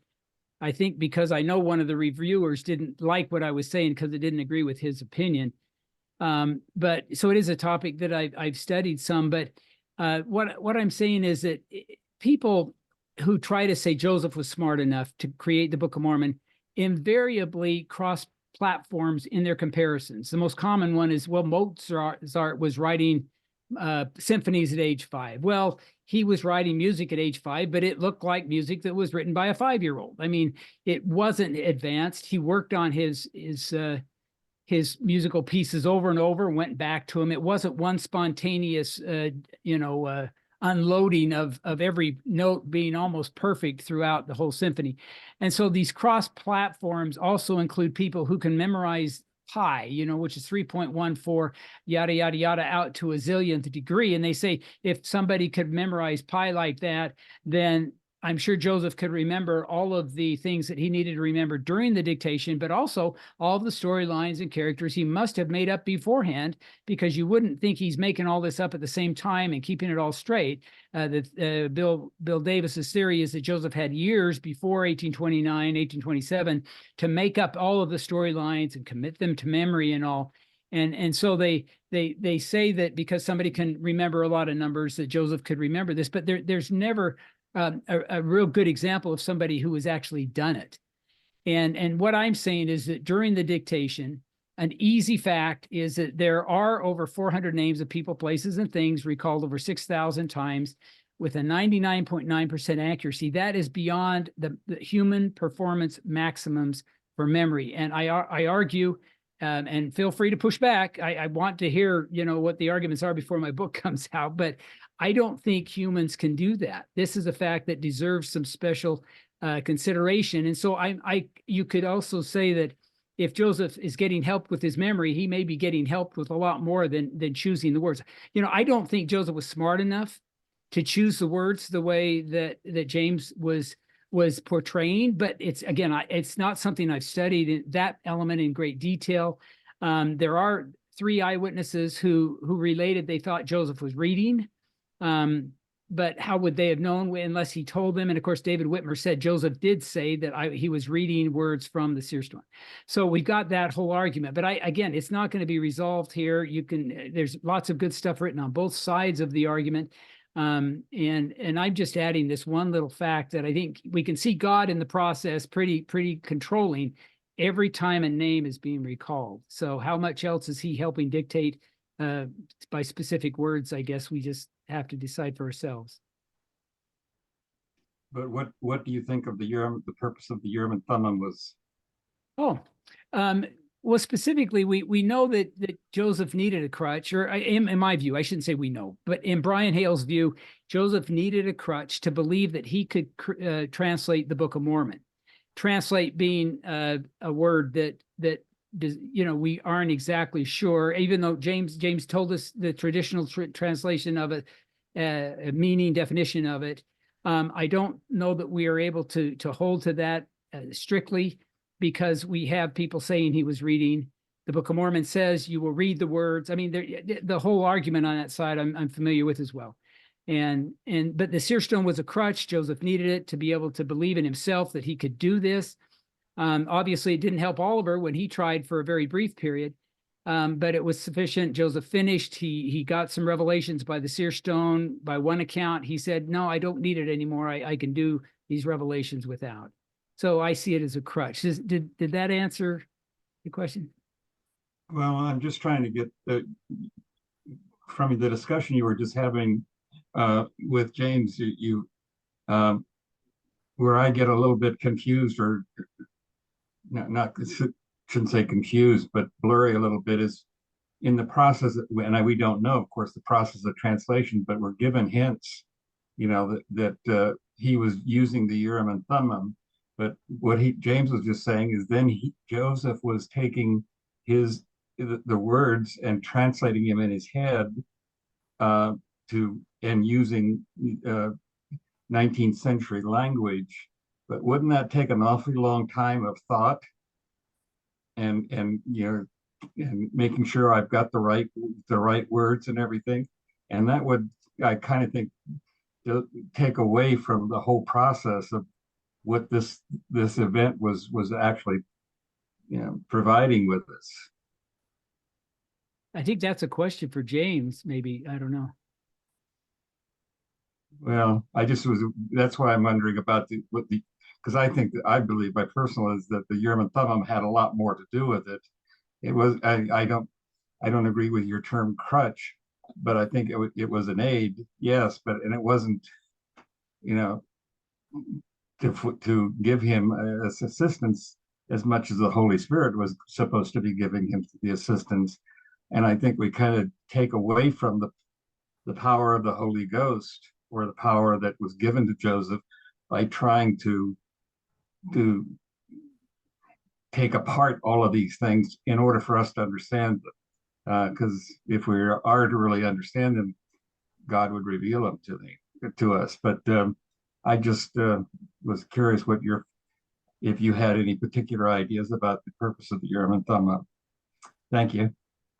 Well, can I just quickly, our argument is, I think Doctrine and Covenants section 9 is section 9 in both the Community of Christ Doctrine and Covenants and the LDS Doctrine and Covenants. And there in what is verse 9 in the LDS version says that this is explaining why Oliver had a hard time translating. It was that it says you thought that you would just receive it, but you have to study out in your mind, and then you have to seek inspiration confirmation that it's correct. So basically we're saying that the study out in your mind part was, we're saying the Urim and Thummim gave him a literalistic understanding of the Nephite text. And then what he had to study out in his mind was how to express that in an English that would his contemporaries could understand, which is what a translator does. So that's, in brief, our argument in our book by means of the Urim and Thummim. Well, Okay, this is Kenneth, Brian's show. I see your hand up, Kenneth, but there's a couple people ahead of you, so I'll let you go. I'll call on you in a couple minutes, okay, Kenneth? Okay, Val, go ahead, and then Terry.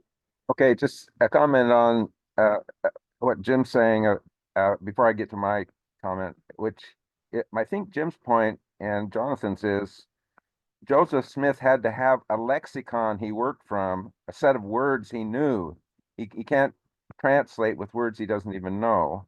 And that you can trace the sources to Jonathan Edwards of some of the things that are obviously part of his lexicon.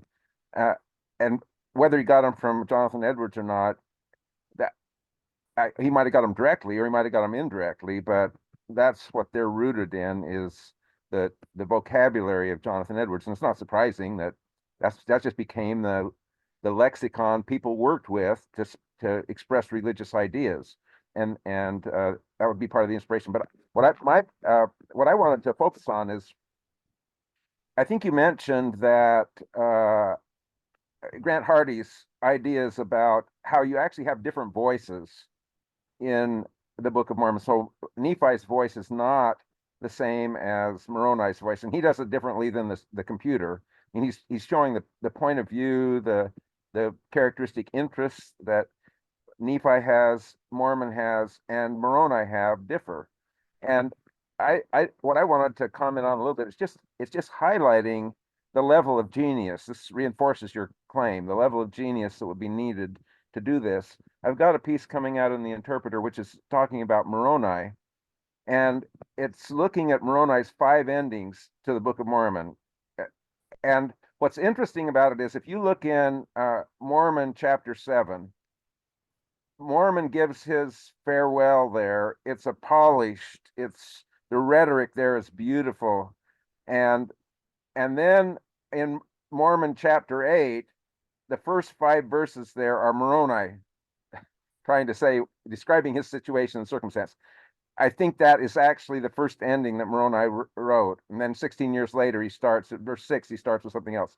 If you look at the sort of jumble of words and concerns in Moroni, in Mormon chapter 8, first 5 verses, this is a guy that totally reflects his circumstances. He's just in difficult circumstances.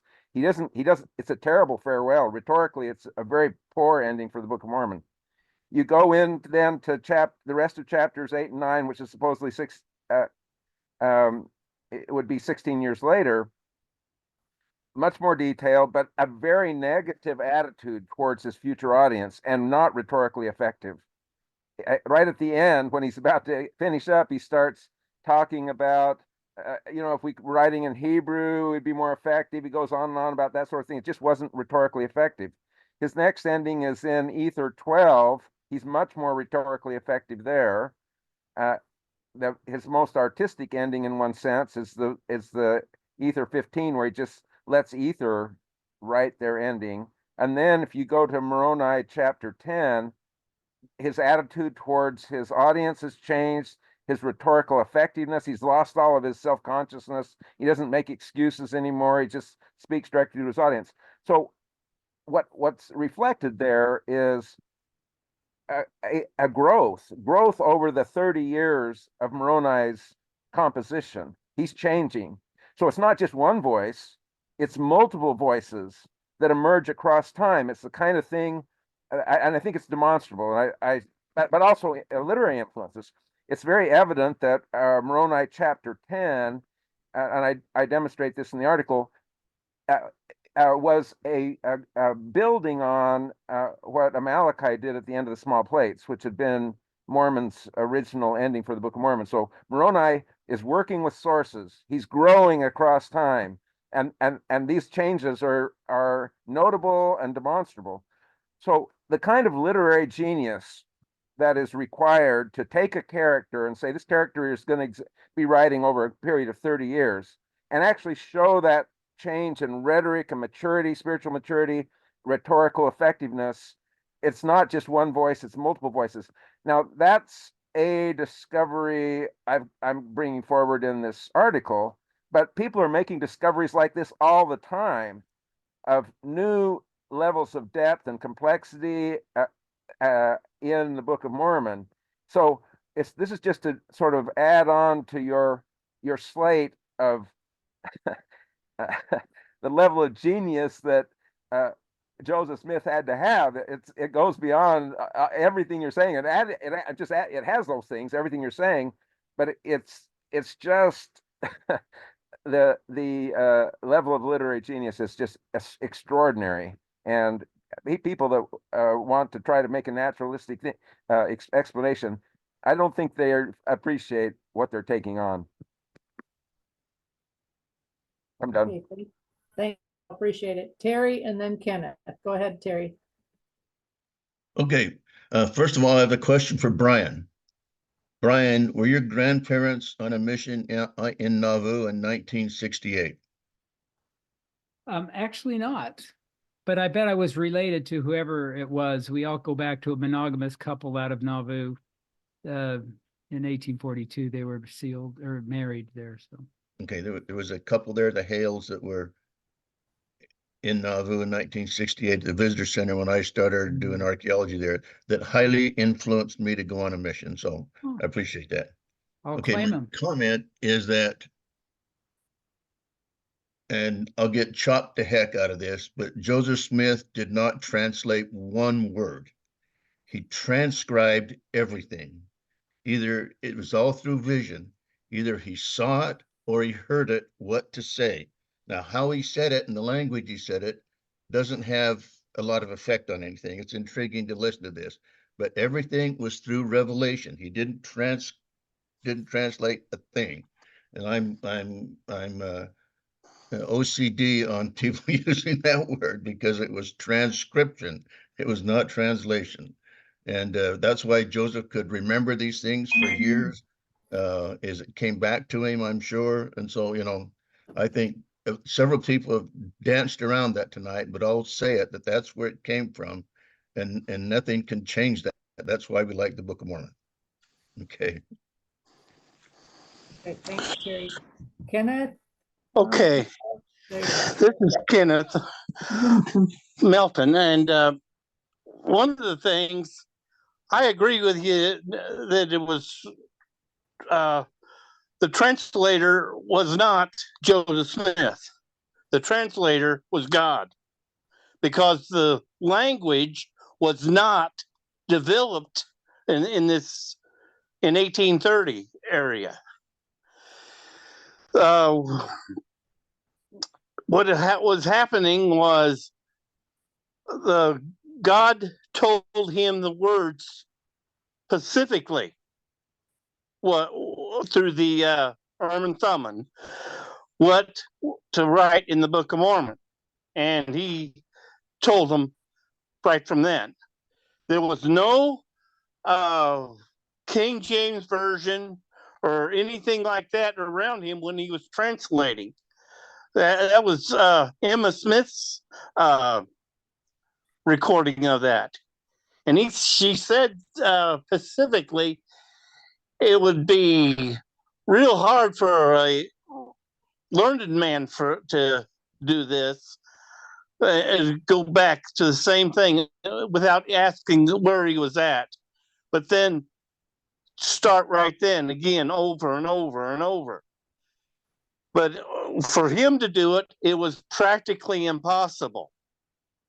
And another thing, the Noah races would tell that out in that in the Book of Alma, there's a place where it says weapons of peace. Oh, mistake. There was no such thing. But they did make weapons of war for, they buried the weapons for war for peace in that area. And they do have weapons they've dug up. I mean, there's a lot of things that Joseph Smith could not have known at that time. It was just, no matter how brilliant he was. I'll say about that much. Is it okay if I share my screen for 1 second? Sure. This is an article I meant to put in as a slide, but it's an article that I referenced of Joseph Smith's education and intellect as described in documentary sources. And I've just gone through everything, and I just recommend that to you. If you haven't seen it, it's something you might be interested in, and it's on Interpreter.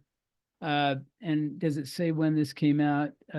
2023, but anyway.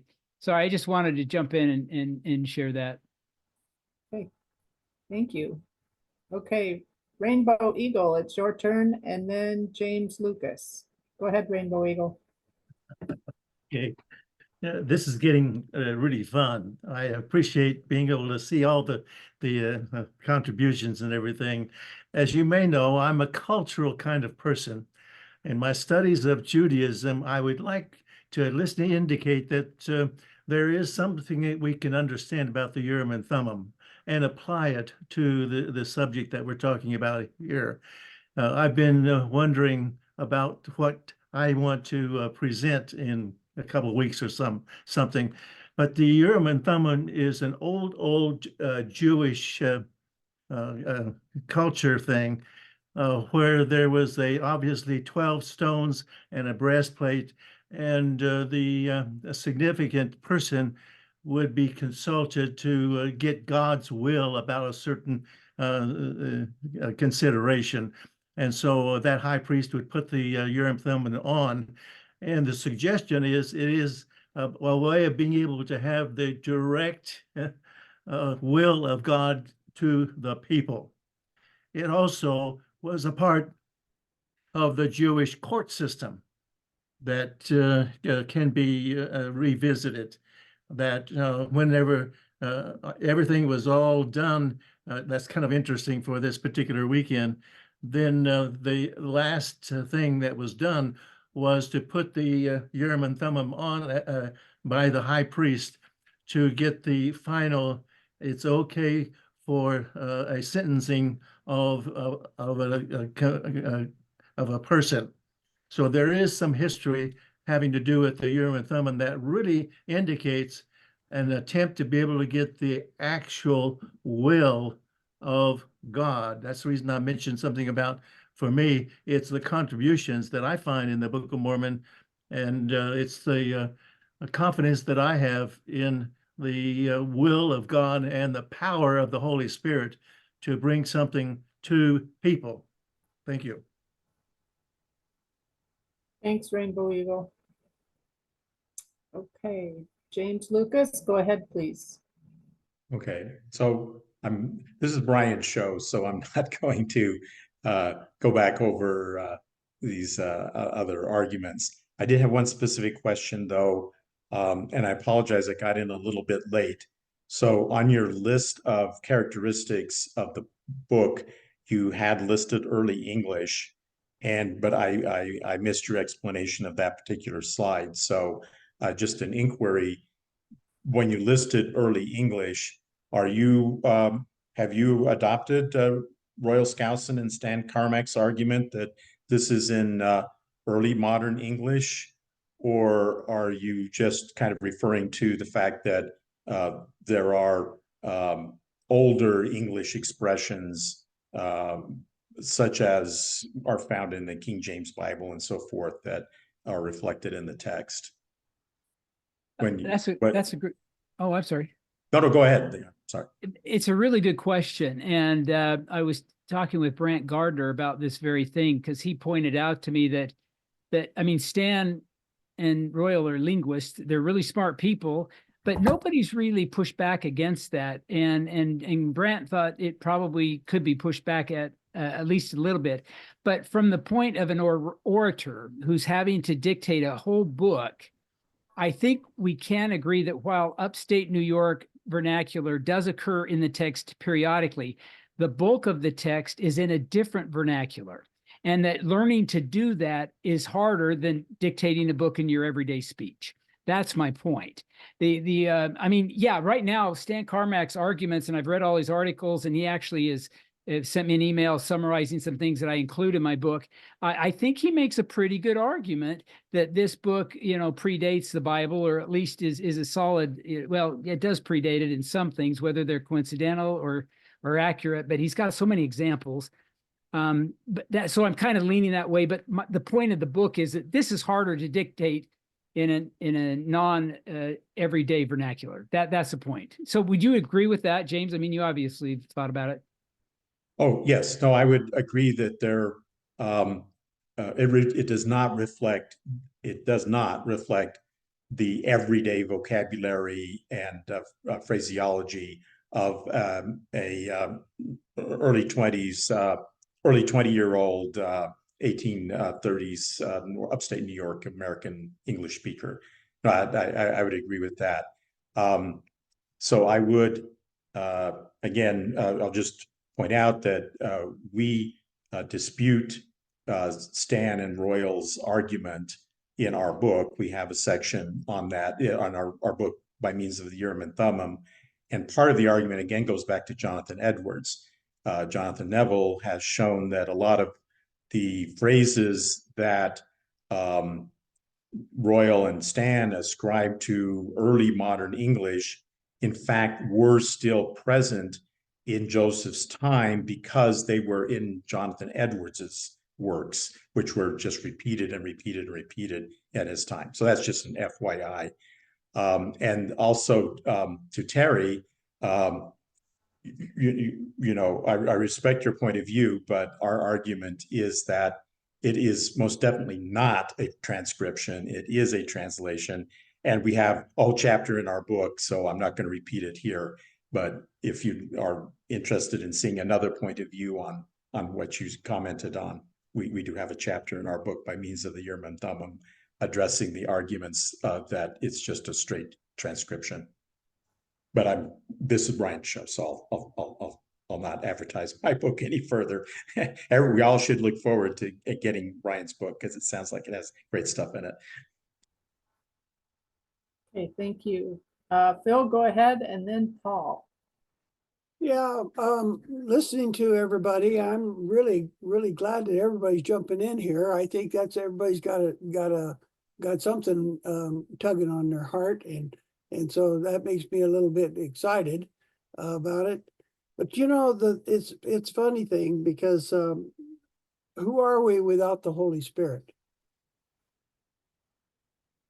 He said the Holy Spirit would do what? Jesus told his disciples, shall lead you and guide you into all truth. Shall lead you and guide you into all truth. And I think that's really neat. And then I was thinking about who would ever thought that a little child would put a rock in a sling and take the giant down? One that believes in the Lord, our Savior, and the coming of him. Well, that's really powerful, because when we start thinking about the Holy Spirit, we're standing here today, or we're sitting here today, talking about the very things that we ourselves should be possessing in us. And so we look at the Urim and I look at the Urim and Thummim as a witness, a mighty and powerful witness of what? The Holy Spirit.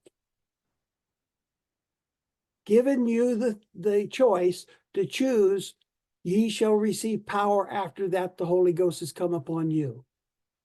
And then you shall be witnesses unto Judea and Samaria, as they said back there. Well, we got a whole lot bigger land here now. We're witnesses right here in this land. But the one thing I just wanted to say is, what the Lord has put before us is for us now. And we've grown this far into the presence of where Zion, we're talking about Zion. I hear people talking about Zion. Someday Zion's going to be built on a hill and all that type of thing.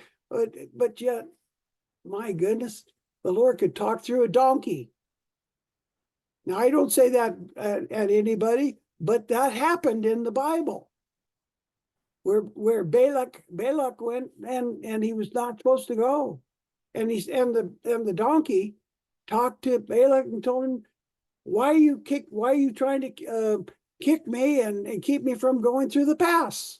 Well, then he looked and he saw a sword, an angel in the pass with a sword. And so he learned his lesson. Now there's spiritual things going on around us all over the place. We don't see half of it.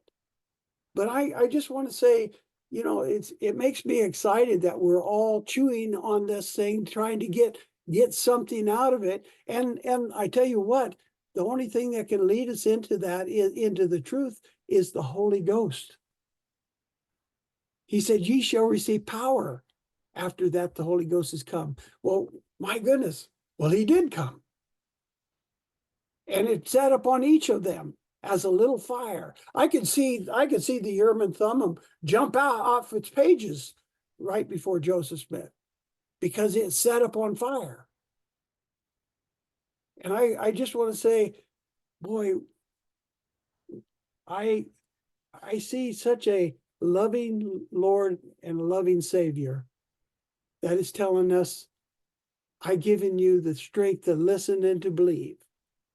Make your choice. The whole world needs to make that choice. And, you know, the Book of Mormon, I love it to pieces, but the thing is what we really have there is the message that the Lord has it here for us today. And it isn't for wisdom or any of that. It's not knowledge.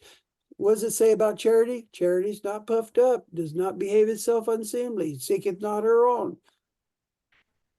Charity never faileth.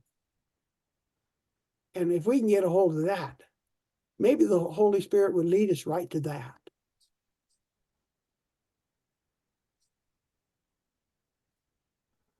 Thank you. Go ahead. Brian, I want to say thank you. I had the privilege of hearing your presentation in Texas, and I was impressed. I remember taking notes then, and the idea that there's nearly 6,000 unique words in the book impressed me then, and it does now. The idea that there are 44 different authors in the book impressed me then, and it does now. The idea there's more than 200 that are named characters, and those names are used over almost 4,000 times. 2 mistakes you identified. I have tried to do some writing, and boy, the editorial process has kept most of my books from being published. And so I'm deeply respectful for somebody that can whip out something on the first draft. But let me also highlight that you mentioned then 44 groups, and I remember being impressed with that, because as an anthropologist, an archaeologist, my understanding of being able to communicate anything about 44 different groups, it's a tough assignment. I mean, you got to be able to keep them straight. They're talking about different cultures, and be able to represent those cultures effectively and consistently. That's a remarkable task. And then I think you said there was 100 titles for God. Wow. And I looked at that list today, and yeah, there's a whole bunch of them there, and I recognize them. But just the simple fact that you bothered to count and check that out is, to me, a remarkable effort. And then you got 63 sermons. I have had a chance to do some speaking, and to have 63 sermons on different topics and get them all slammed together in one book in 1 year would be a tough assignment. I mean, that's more than one sermon a week. And yet, here we are talking about him being able to pull this off in a matter of a few months. And so your overall contribution for us to be able to help enumerate some of these phenomena in the book is something for which I want to say thank you. I'm confident the whole forum will applaud you for that too, because most of us never bother to try to count and check it out with the kind of accuracy you've done here. And so I very much appreciate what you've presented to us tonight. Thank you. You know, I just want to thank you for having me and being able to share this. I love the Book of Mormon. To me, it's a miracle. It's a reason to believe. And one thing I should have done, and I will email this to you, Paul, but I have a handout that I've used when I presented this material, and it lists all of those characteristics and a few other details. I will email that to you, and you can send it out if you want to everybody. If you want, it's PDF, and you can share it anywhere you want. I feel bad I didn't think to do that. I didn't do it at JWHA for it's I don't know. I didn't print them off. It would have been expensive, but I'll send that to you here when we get done, and you'll have that. So, thank you. Yeah, we'll send it to. It goes through Robert Cook. He is our Oh. technology person, and so. But I certainly would like a copy. I Yeah, have well, reasonably good Paul- notes, but yours are far more substantial. Yeah, Paul knows my email, so you can send it to him if you want. Whichever way is convenient, but I'll be happy to distribute that along with the link to the recording of tonight. great. I'm just sending it now, so you should be able to get it out soon. So, Okay. James, go ahead, please. Yeah, just another real quick FYI, since you mentioned Brant. And you've confessed to having looked at the method of translation question, although you very wisely stepped aside from engaging in it in this discussion, at least. But just an interesting point, which may be of interest to you, is that, Jonathan and I are the Urim and Thummim guys, and Brant's a very thorough stone in the hat guy. Yet we both agree that the Book of Mormon is a functionally equivalent translation. So, we all kind of weave around different points, and we can find ourselves coming together on things, as well as maybe not always having the same view on things. But I just thought that'd be an interesting FYI for you to know that we, by different means, we Brant and we actually agree on the Book of Mormon being a functionally equivalent translation rather than a formal equivalent translation. And on your point about the vocabulary, of course, you have the Hebraisms are, I'm sure you make this point, or no, you make this point, but that's one of the amazing things. It's one thing, maybe a person could be kind of smart and have picked up a lot of cool vocabulary words, but for someone to spin all those complex Hebraisms off the top of their head, just it's not isn't conceivable, even if they're otherwise really brilliant.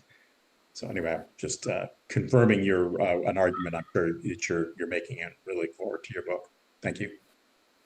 thank you. Yeah, there's lots of ideas on that translation. Don't we wish we could go back when Joseph refused to answer Hiram and just say, "Come on, Joseph, tell us what happened," But Okay, Robert, you still got your question? Well, I guess I wanted to make a statement more than a question, and sort of, and that is, I felt the Spirit speaking to me in many different ways. Sometimes in the middle of the night when I'd wake up and see the answer to something that was troubling me. Sometimes in the morning when I'd read a little scripture and sit and ponder things with my cat on my lap and be feeling really good about the world. And one very dramatic time when I needed to be turned around 180 degrees to see what really was in front of me. And I saw a word and I felt a word. And what I'm trying to say is that I can believe all of you. And I'm just delighted to hear how many different people have taken such different approaches to something that I love so much. And I know Paul has said this, and I've said it maybe once or twice, that the real joy is the ability to come together in love and to share in love. Thank you all. Thanks, Robert. And thank you, Robert, for that summation. I think I saw Bill Shepherd's hand up, or maybe. Yeah. Brian, in just a few words, why do you think the Book of Mormon is true? What is your testimony? Well, you know, it's interesting why I'm even doing this, because back in 2007 and 2008, when I was studying Joseph Smith's polygamy, and I hired Don Bradley, sent him out, and we're gathering data. And I had people ask me, aren't you worried you're going to find out something about Joseph Smith that's going to shake your testimony, your beliefs? And I always said no. And because in the back of my mind, I was thinking there's no way he could have created the Book of Mormon in 1829. I didn't think he lost the mantle in the next 15 years. Now, you know, that's another discussion point, but that was my feeling, and continues to be my belief. But when I got done with polygamy, which was around 2015, and written pretty much everything I wanted, then I started to test this theory. Could Joseph Smith have created the Book of Mormon? And so with the data I presented to you, I really think there's a very strong argument that there's something supernatural going on here. But it isn't going to convince the critics. It isn't going to convince those that don't already believe. But for those of us who believe, it's an additional reason. And if we look in the scriptures over and over, when people are when John recounts the miracles that Christ did, when Helaman is talking about the destructions that'll happen in America, he says, when you see these, then you'll believe. I mean, these miracles come to us to help us believe, but not to make us believe. And so what I'm responding with, Bill, and it sure is good to see you, is that I believe with all my heart, and I've had that manifestation that is promised in Moroni 10:4. But I can add to that, I believe with my mind in a very naturalistic way. There's no way Joseph could have done this using his own abilities or using any naturalistic approach. And so I have a two-part testimony. No one would want to go into this just believing in the Book of Mormon as a miracle. You'd have to have that spiritual thing that has been so eloquently mentioned by several people today. So I hope that answers it, but I do have a spiritual witness, but also this supplements it. And when you get beat up online, if you spend time online, the critics are much more vocal. The critical activists outnumber the believing activists 10-1 or 20-1. And if you spend much time online, you just get beat up. But for us, having this additional tangible miracle we can hold in our hands might be a little bit helpful when we really are getting hammered out there by disbelievers. So.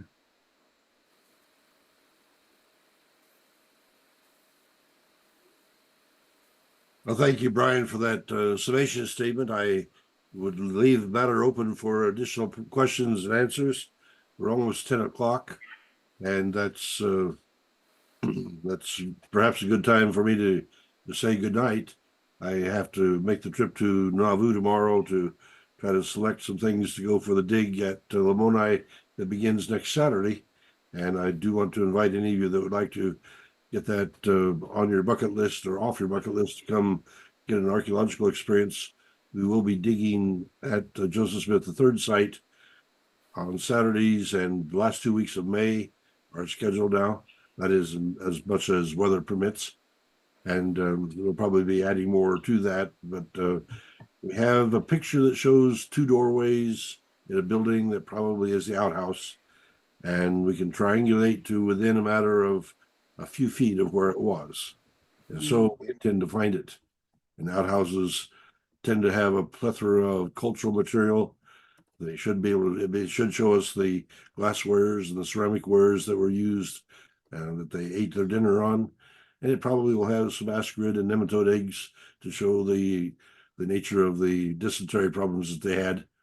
And we therefore can expect to do some macroscopic, microscopic, and very intensive investigations into this Joseph Smith's life, as well as that of 3 other prophets of the reorganization. I see David has his hand up again.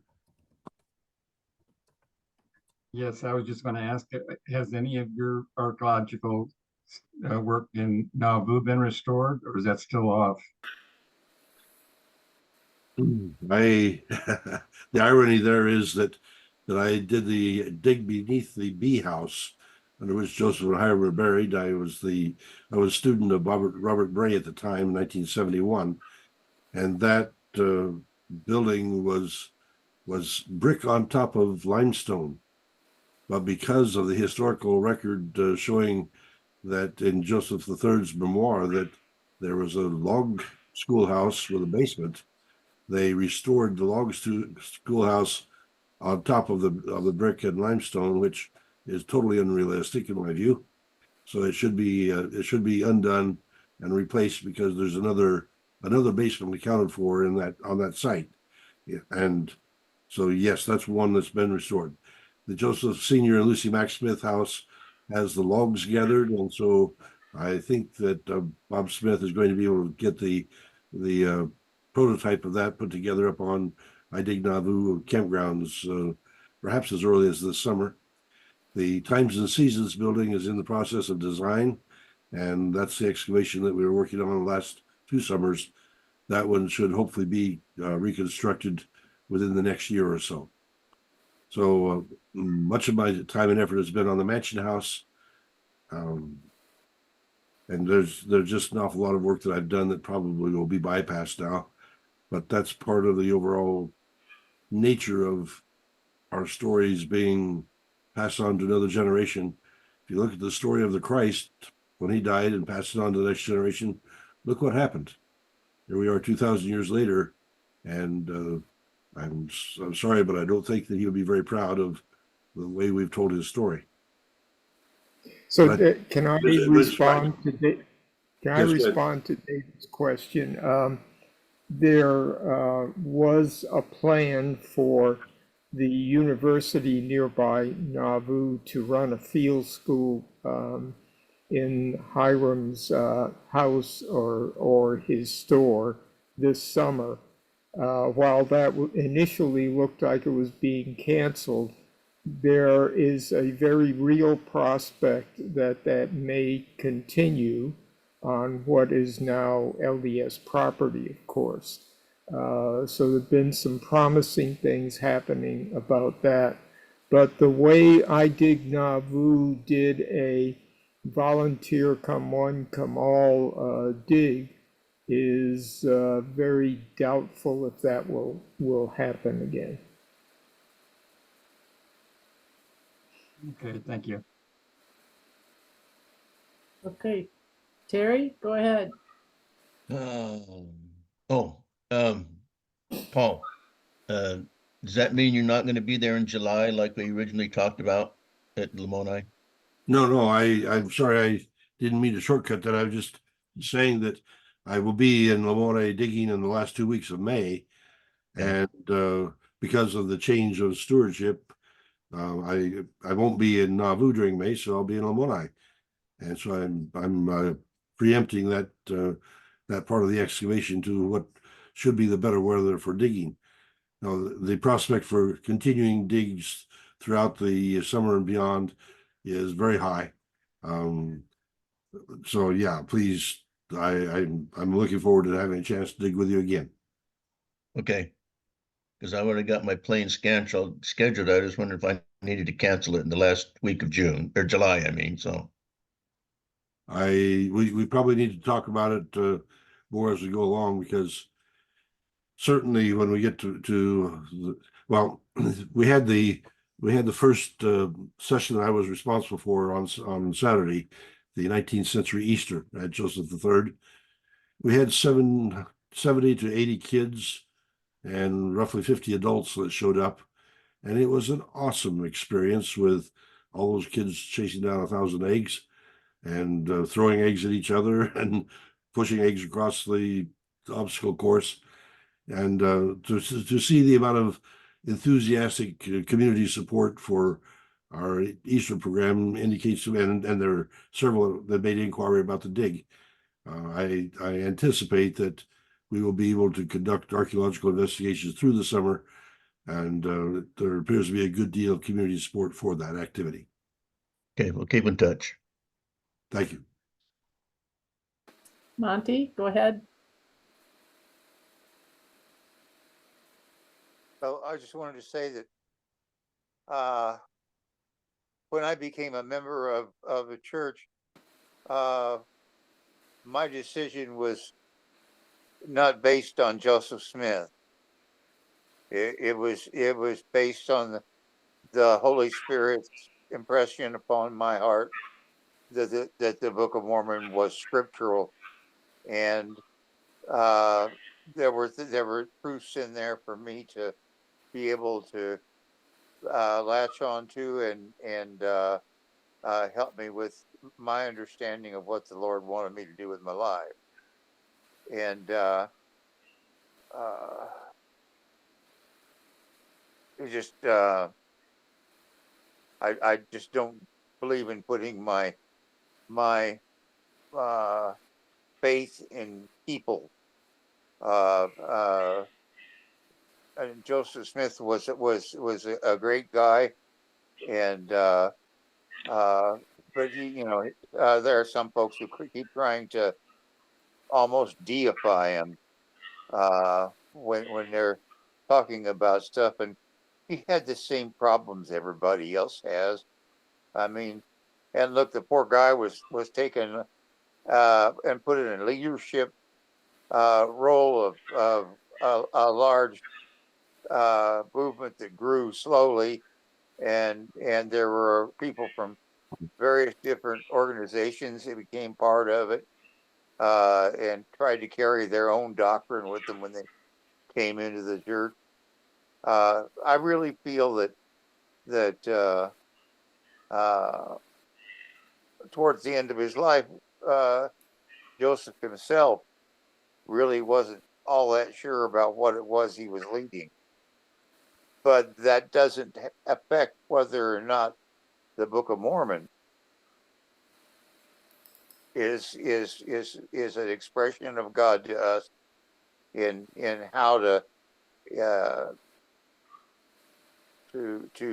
interact with Him.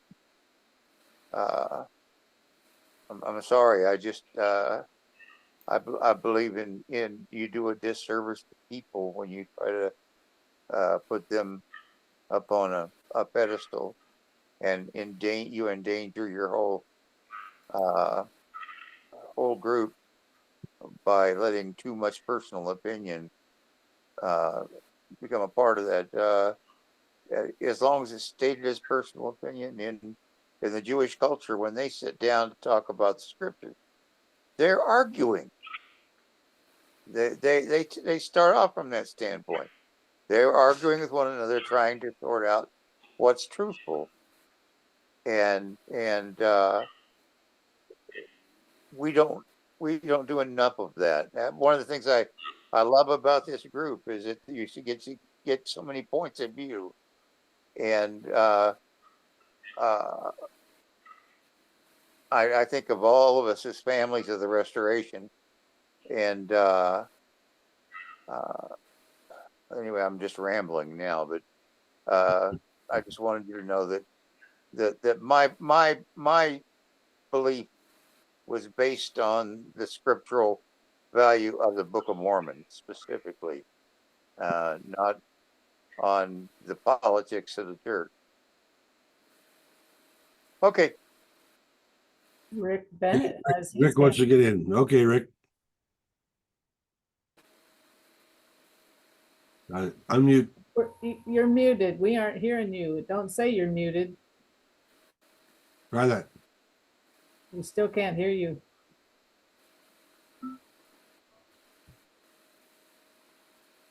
most experienced presenter among us, and he can't get unmuted. All right, Rick. How about now? Does that work? Yeah, so we got it. Okay, I only got 4 Yeah. microphones to choose Whoops, from. sorry. Sorry.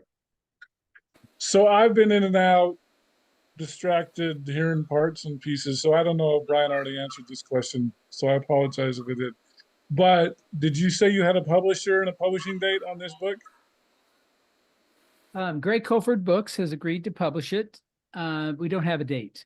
I did Okay. hear from Lloyd Erickson today saying he'll get some things back to me. So we're beginning the process of editing, which, as you know, could be quick or could be lengthy. And I don't know how many other books that I'm competing with for the editorial time there at Greg Colford Books, but at least it's moving forward.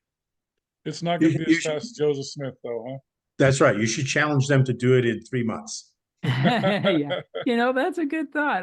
I did think that because it does deal with the first part of the Doctrine and Covenants, it might be a bigger sell at the end of the year for the Utah churches. Come Follow Me lessons deal with the Doctrine and Covenants next year, and like that early section is something the book kind of covers.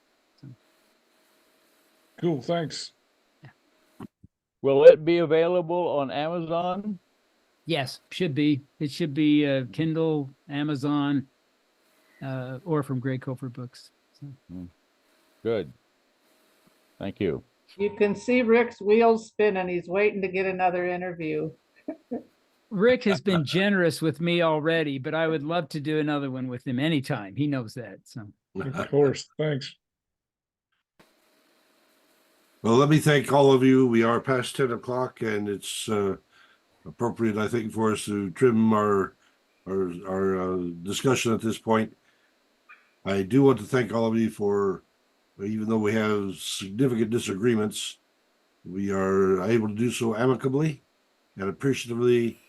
The fact that there are differing views, and yet there are so many commonalities as we look to the fundamental message of the Christ that's in the Book of Mormon. So thank you all for gathering and maintaining that phenomenal standard. And thank you, Brian, for the beautiful presentation of so much data tonight. So many slides were so small that we couldn't read, but look at the quantity of material that you had compiled there. It is just simply awesome. Good night, the Lord is watching o'er you. Good night, his blessings go before you. Good night, and we'll be praying for you. So good night, may God bless you. Good night.